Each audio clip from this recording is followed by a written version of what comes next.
જય હિન્દ. ધોરણ 12 ની અંદર બે પ્રેક્ટિકલ 17 માર્ક્સના છે. પહેલો પ્રેક્ટિકલ આપણે રેડોક્સ અનુમાપન બંને પ્રેક્ટિકલ જોઈ ગયા. બેમાંથી કોઈ એક પરીક્ષામાં આવશે જ, એ 17 માર્ક્સનો. બીજો પ્રેક્ટિકલ છે જેની અંદર ધન આયન અને ઋણ આયન શોધવાના છે. અકાર્બનિક ક્ષારનું ગુણાત્મક પૃથ્થકરણ. આ પણ 17 માર્ક્સનો છે. વિદ્યાર્થીઓ ધન આયન અને ઋણ આયન શોધી જ નાખે છે, એમને આવડે છે. છતાંય જો નથી આવડતું ધન આયન ઋણ આયન કેમના શોધવા એ વિડીયોમાં છે જ.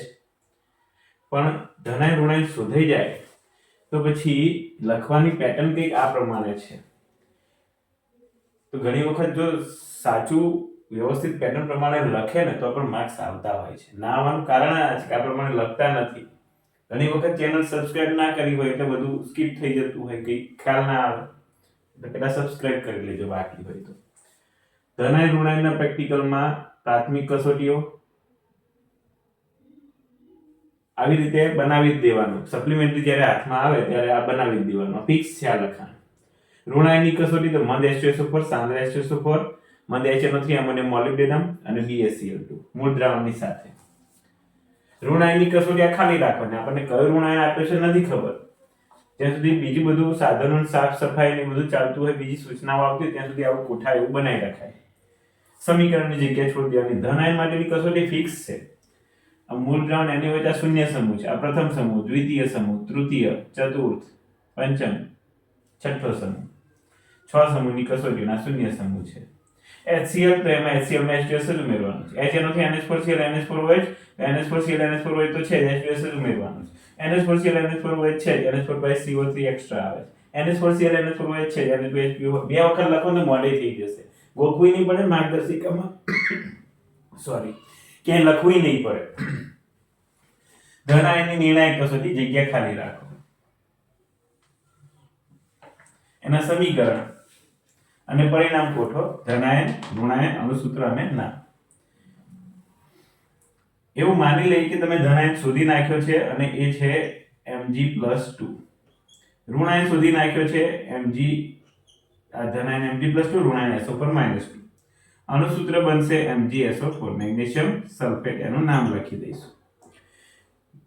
ઘણી જગ્યાએ આ જ પરિણામ કોઠો સપ્લિમેન્ટરીમાં પ્રાથમિક કસોટીની પહેલા લખાવડાવે છે. તેથી શિક્ષકને ખબર પડી જાય કે ભાઈ આને કમ્પ્લીટ ધન આયન ઋણ આયન શોધ્યા છે તો માર્ક્સ મળી જાય. બીજું પાછળ કંઈ જોવે ના કદાચ. તો આ પહેલા લખવાની પણ ટેવ રાખવી, પછી પ્રાથમિક કસોટીઓ આવે.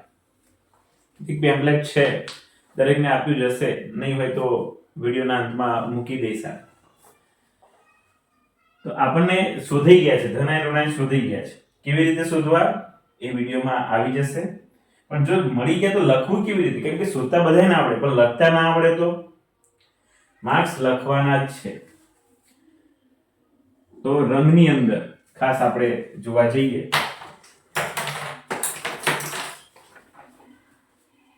પહેલી કસોટી છે રંગ. અહીંયા આગળ ક્યાંય રંગમાં Mg+2 છે એટલું જ જોવાનું, બસ બીજું કંઈ નહીં. તો કે હા Mg+2 છે તો આ રંગવિહીન છે.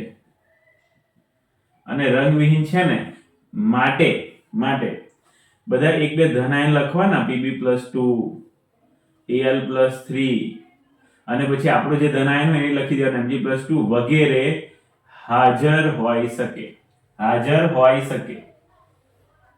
પછી આવે છે વાસ. વાસમાં ક્યાંય ધન આયન કે ઋણ આયન છે?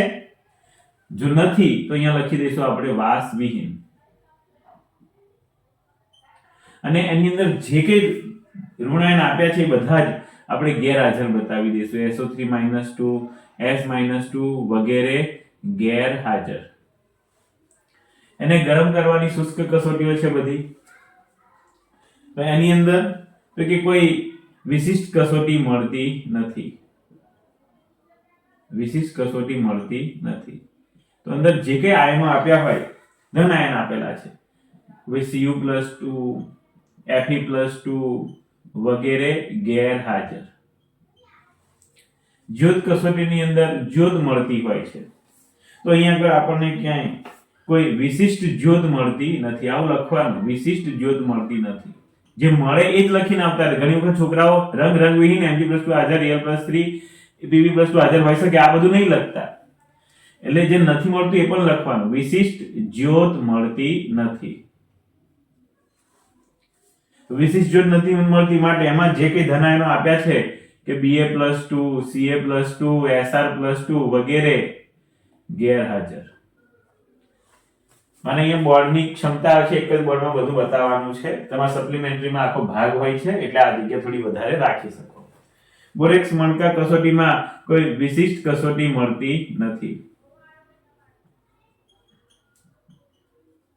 માટે એની અંદર જે કે આયનો હોય Cu+2 Na+2 વગેરે ગેરહાજર.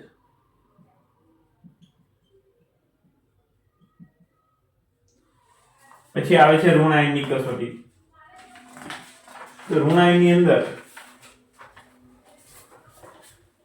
મૂળ દ્રાવણ તમે લીધું, એમાં મંદ H2SO4 નાખો છો તમે,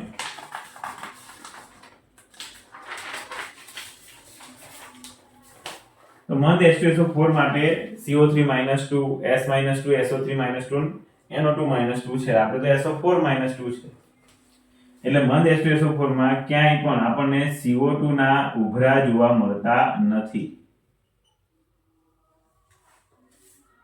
કે કોઈ સડેલા ઈંડા જેવી વાસ જોવા મળતી નથી કે કોઈ તીવ્ર વાસ જોવા મળતી નથી. તો બધું નહીં લખવાનું. આ કસોટી જ નથી મળતી, આ નાખતા કોઈ પણ વાયુ આપણને જોવા મળતો નથી, કોઈ વિશિષ્ટ વાસ જોવા મળતી નથી માટે બધા જ ગેરહાજર. એટલે બધાનું કોમન લખવાનું. CO3-2 S-2 NO2-2 વગેરે ગેરહાજર. ચલો, મૂળ દ્રાવણ વત્તા સાંદ્ર H2SO4. તો સાંદ્ર H2SO4 Cl- Br- I- NO3- માટે છે અને આ બધા જ વાયુ માટે જ છે માટે કોઈ વિશિષ્ટ વાયુ મળતો નથી, કોઈ વિશિષ્ટ વાયુ મળતો નથી માટે Cl- Br- I- NO2- NO3- વગેરે ગેરહાજર. મૂળ દ્રાવણ વત્તા મંદ HNO3 વત્તા એમોનિયમ મોલિબ્ડેટ. જો પીળા અવક્ષેપ આવે તો PO4-3 હાજર હોય, પણ પીળા અવક્ષેપ આવતા નથી કેમ કે આપણો ઋણાયન કેવો છે SO4-2 છે, તો પીળા અવક્ષેપ મળતા નથી માટે PO4-3 ગેરહાજર. મૂળ દ્રાવણ વત્તા BaCl2. તો BaCl2 ની અંદર તમને મળે છે સફેદ અવક્ષેપ માટે SO4-2 હાજર હોઈ શકે. હજુ આપણે કન્ફર્મ નથી, હાજર હોઈ શકે. કન્ફર્મ ચોક્કસ હાજર એવું નિર્ણાયક કસોટીમાં લખવાનું. અહીંયા ઋણાયની નિર્ણાયક કસોટી છે, અહીંયા ધનાયની નિર્ણાયક કસોટી છે. તો હવે આમાં હાજર કયો આપણને જણાય છે? SO4-2 આપણને હાજર જણાય છે. તો SO4-2 ની કસોટી આને માટે ટેમ્પલેટ એલાઉડ છે પરીક્ષામાં. આમાંથી તમે જોઈને લખી શકો છો. પહેલી કસોટી છે SO4-2 માટે મૂળ દ્રાવણ વત્તા BaCl2. તો આની અંદર સફેદ અવક્ષેપ મળે છે માટે SO4-2 ચોક્કસ હાજર. બીજી કસોટી છે મૂળ દ્રાવણ વત્તા CH3COO twice Pb. Lead acetate નું દ્રાવણ કહેવાય આને. આની અંદર સફેદ અવક્ષેપ આવે છે, સફેદ અવક્ષેપ મળે છે માટે SO4-2 ચોક્કસ હાજર. તો લખી કે આમાં બે જ કસોટી છે, ત્રીજી નથી આની અંદર. ચલો સમીકરણ લખવાના છે. તો SO4-2 હાજર છે ને ચોક્કસ, એટલે SO4-2 ની કસોટી કોની જોડે કરવાની? BaCl2 સાથે. SO4-2 ની કસોટી આપણે કોની જોડે કરવાની છે? CH3COO twice Pb સાથે કરવાની છે. સમીકરણની અંદર BaCl2 એટલે BaSO4 બનવાનું અને Cl- છૂટા પડશે 2Cl-. અહીંયા શું બનશે? Pb અને SO4, PbSO4. તો બે વખત CH3, બે વખત CH3COO- છૂટા પડી જશે. તો અહીંયા આગળ આખો જ પ્રાથમિક કસોટીઓ અને ઋણ આયનની નિર્ણાયક કસોટી, ઋણ આયનની કસોટી અહીંયા છે. આવું જ પરીક્ષાની અંદર લખવાનું હોય છે. હવે ધન આયન માટે, ધન આયન માટે આ શૂન્ય સમૂહની કસોટી છે. આ પ્રથમ સમૂહ મૂળ દ્રાવણ વત્તા HCl, એમાં H2S નાખો તો દ્વિતીય સમૂહ, આ ત્રીજો સમૂહ છે, આ ચોથો સમૂહ, આ પાંચમો સમૂહ અને આ છઠ્ઠો સમૂહ. આપણી પાસે Mg+2 છે. તો ધન આયનની જે કસોટીઓ છે એની અંદર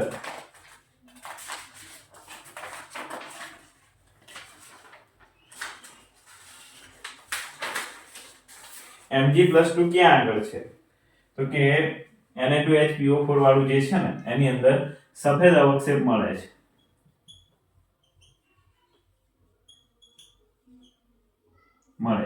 માટે Mg+2 હાજર. અમે સપ્લિમેન્ટરી તપાસવા જઈએ તો છોકરા ધન આયનની કસોટીમાં આટલું જ લખીને આવે છે, જે ખોટું છે. અહીંયા લખવાનું, જ્યાં બધું જે છે ને એ લખવાનું કમ્પલસરી છે કે અવક્ષેપ મળતા નથી, અવક્ષેપ મળતા નથી. કેમ કે અવક્ષેપ અહીંયા મળે છે. દરેક જગ્યાએ આવું જ લખવાનું, અવક્ષેપ મળતા નથી. માટે શૂન્ય સમૂહ ગેરહાજર, માટે પ્રથમ સમૂહ ગેરહાજર. ખબર છે? થોડું મોઢે કર્યું છે. પ્રથમ સમૂહમાં Pb+2 આવે. દ્વિતીય સમૂહ ગેરહાજર, Cu+2 અને Pb+2 બંને આવે. તૃતીય સમૂહ ગેરહાજર. ચોથો સમૂહ ગેરહાજર. પાંચમો સમૂહ ગેરહાજર.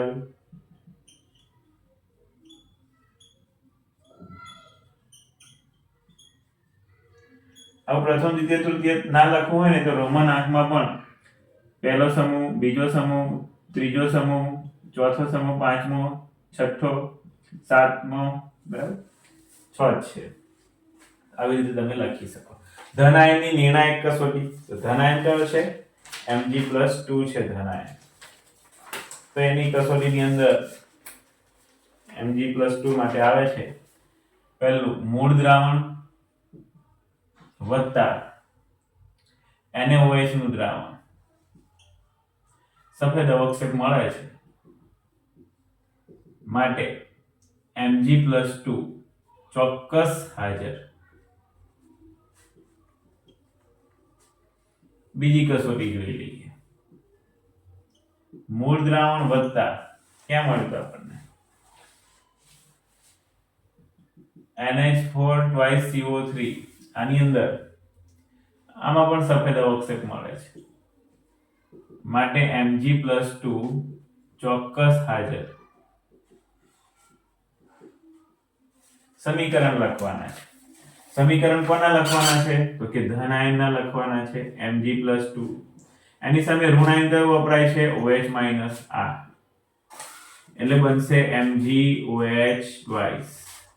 ચલો, ધન આયનનું સમીકરણ લખવું છે, એની સામે ઋણ આયન કયો વાપરવાનો છે? CO3 - 2. તો સમીકરણ બનશે MgCO3. આ સમીકરણ અહીંયા આપેલા છે. તો ધન આયન છે Mg+2, ઋણ આયન છે SO4 - 2, મળી જશે તમને MgSO4 અને એનું નામ લખી નાખવાનું કે મેગ્નેશિયમ સલ્ફેટ. એવી રીતે તમારે લખી દેવું વ્યવસ્થિત. અહીંયા આગળ મેગ્નેશિયમ સલ્ફેટ એવું નામ લખી દેવાનું. તો આમાં ABCDE આ ક્રમ પ્રમાણે તમે જજો તો ચોક્કસપણે સારા એવા માર્ક્સ આવશે. પણ ક્યારે? ધન આયન અને ઋણ આયન તમને મળી જાય ત્યારે. તો આ પ્રમાણે જજો, આ જ પેટર્ન થી જજો, આવી જ રીતે લખજો તો સારા. ઘણી જગ્યાએ પરિણામ કોઠો પહેલા આવે છે, તે પ્રમાણે કરી દેજો. પરિણામ કોઠો પહેલાય લખવાનો, છેલ્લાય લખવાનો. તો ખાસ બંને પ્રેક્ટિકલ મેં બતાયા, 17 માર્ક્સના રેડોક્સ માટે પણ બનાયા છે. જો નથી જોયો વિડીયો તો આ વિડીયોની નીચે સબસ્ક્રિપ્શનમાં રેડોક્સની લિંક મૂકેલી હશે, એ જોઈ લેજો. તો આટલું પૂરું કરી દેજો. આ પણ 17 માર્ક્સનો પ્રેક્ટિકલ છે. પરીક્ષા માટે ઓલ ધ બેસ્ટ.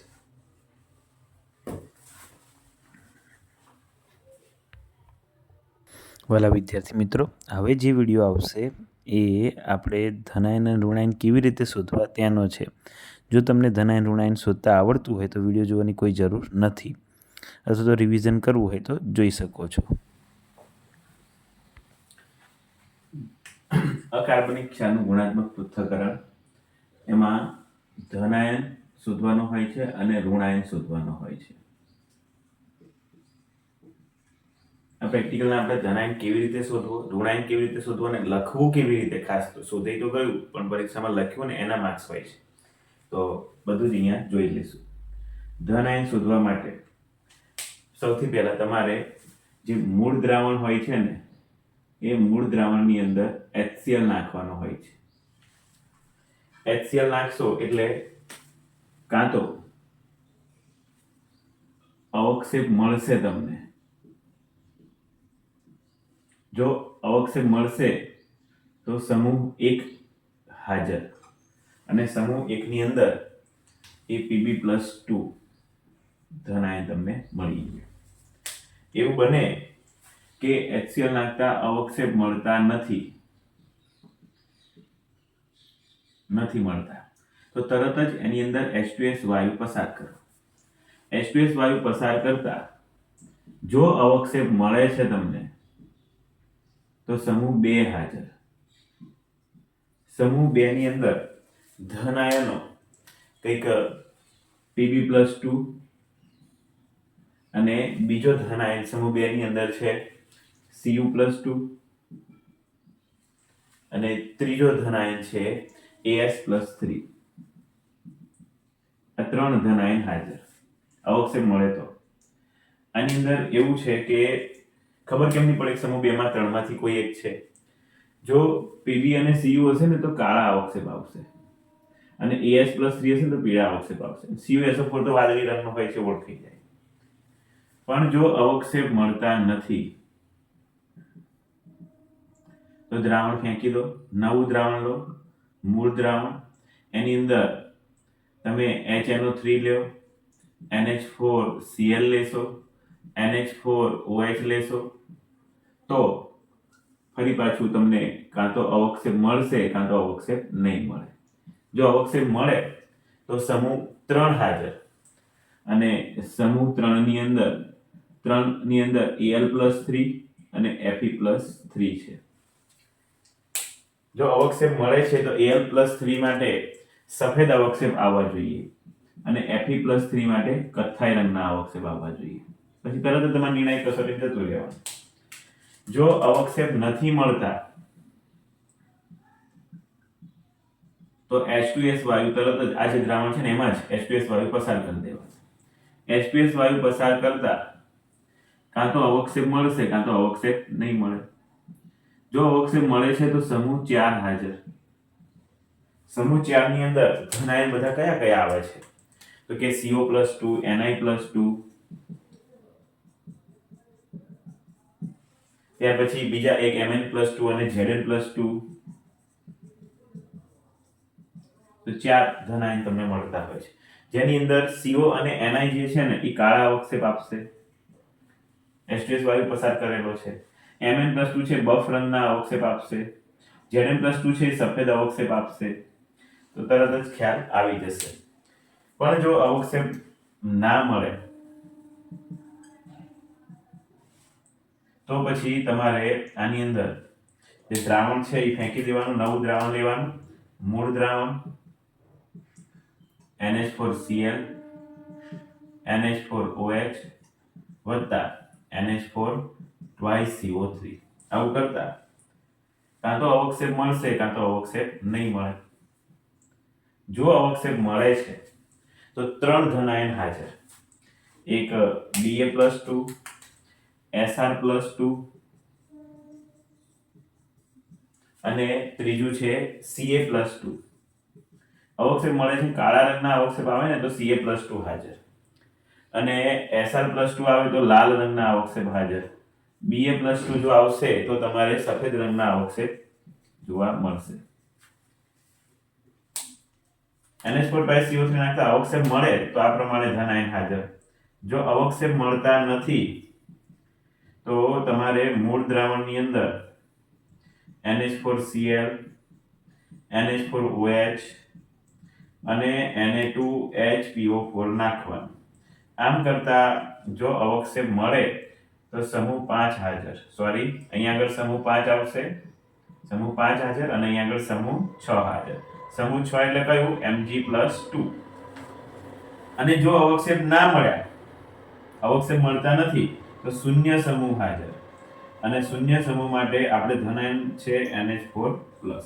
તો અહીંયાથી ધન આયન આરામથી તમને મળી જતો હોય છે. ધન આયન કેવી રીતે શોધવું જોઈ લીધું. હવે ઋણ આયન જોઈએ.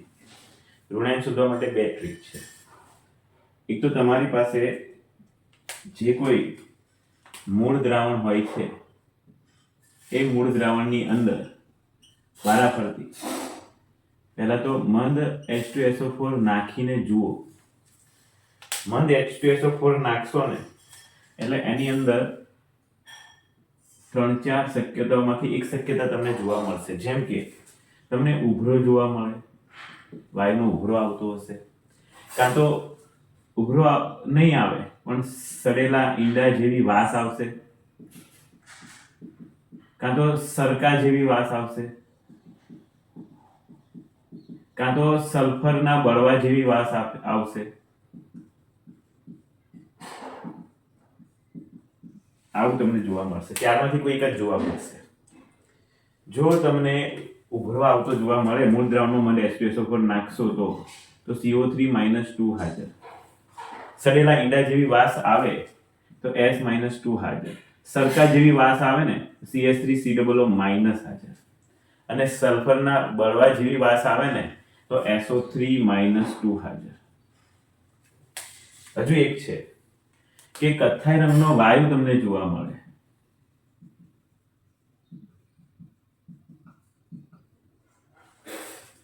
તો આની અંદર ઋણ આયન છે NO2-, ઋણ આયન તમને જોવા મળશે. આમાંથી કઈ જોવા ના મળે તો મૂળ દ્રાવણની અંદર સાંદ્ર H2SO4 નાખીને જુઓ. જેવો સાંદ્ર H2SO4 તમે નાખશો એવું જ આની અંદર પણ 5 શક્યતાઓ તમને જોવા મળશે. કાં તો તીવ્ર વાસ ધરાવતો વાયુ નીકળશે. જો તીવ્ર વાસ નહીં હોય તો પછી લાલાશ પડતો વાયુ નીકળશે. ત્રીજી શક્યતા છે જાંબલી રંગનો વાયુ નીકળશે. પછી કથ્થાઈ રંગનો ધુમાડો જોવા મળે કાં તો. અને અંતિમ છે વાસ વિહીન વાયુ તમને જોવા મળે. આ પાંચમાંથી સાંદ્ર H2SO4 ના જો તીવ્ર વાસ જોવા મળે ને તો I- હાજર, સોરી Cl- હાજર. તીવ્ર વાસ જોવા મળે તો Cl-, લાલાશ પડતો વાયુ નીકળે તો Br-, જાંબલી રંગનો વાયુ નીકળે તો I- તમને જોવા મળતું હોય છે. કથ્થાઈ ધુમાડો તમને જોવા મળે તો ઈ છે NO2- તમને જોવા મળશે. NO2- છે, એક જ મિનિટ જોઈ લઈએ. NO3- અને જો વાસ વિહીન વાયુ નીકળશે તો એ છે C2O4- 2. આ તમને જોવા મળશે. ચાલો, મૂળ દ્રાવણની અંદર તમે સાંદ્ર HNO3 વત્તા એમોનિયમ મોલિબ્ડેટ નું દ્રાવણ તમે નાખશો તો જો તમને પીળા અવક્ષેપ દેખાય તો PO4- હાજર હોય ઋણ આયન. પીળા અવક્ષેપ PO4- અને અંતિમ છે મૂળ દ્રાવણની અંદર જો મંદ BaCl2 નાખશો, BaCl2 અને સફેદ અવક્ષેપ જો જોવા મળે છે, સફેદ અવક્ષેપની અંદર BaCl2 નાખતા SO4- 2 ઋણ આયન તમને જોવા મળશે. તો અહીંયા ઘણા બધા ઋણ આયન તમે મંદ H2SO4 નાખો તો આમાંથી કોઈ એક પકડાશે, સાંદ્ર નાખો તો આમાંથી કોઈ એક પકડાશે, HNO3 નાખશો તો આમાંથી કોઈ એક પકડાશે. તો ઋણ આયન માટે આવા બે કોષ્ટક છે. આ એક કોષ્ટક આપણે જોયો. હવે બીજો જોઈ લઈએ.